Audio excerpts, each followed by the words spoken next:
back with a bouquet from the market, and I want to show you how you can take it apart and put it into a vase when you get home.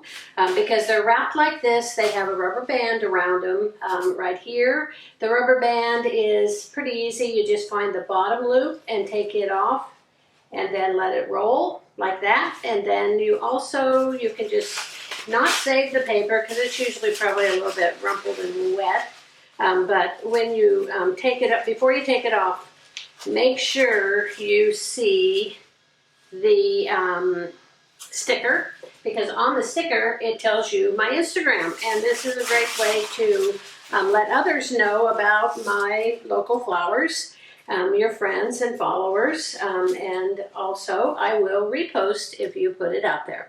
So now I've taken the rubber band off, and then I'm also going to open it up a little bit because I have a vase here.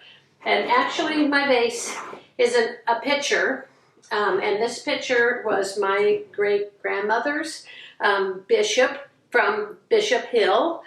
This is like a milk pitcher possibly, but I love it because it's got these hand-painted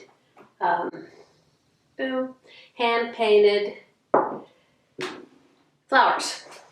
So I'm going to put it in here, but I'm going to test it. So I'm going to set it down next to it like this, and it's really too high because what you want to do is get the flower set down into the vase. So if you put it in now, it would go like, it'd twirl around. See how it would just be too long and twirl around? So I'm going to cut them off.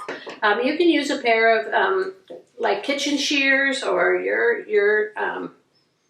your shears, but don't use your mother's sewing scissors. She'll be mad about that.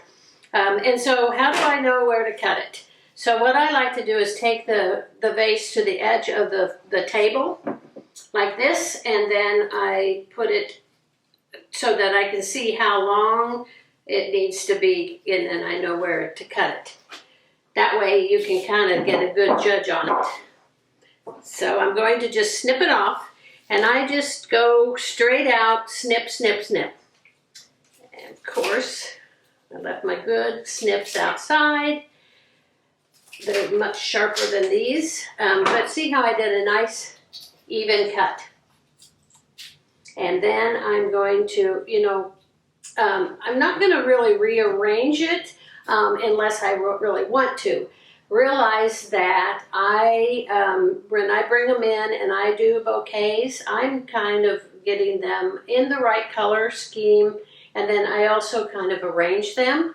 But if you want to do it differently and divide it up or whatever you want to do, so when I put it in the vase, I kind of loosen it out and let it fall out a little bit because I like the way that looks, a little bit looser.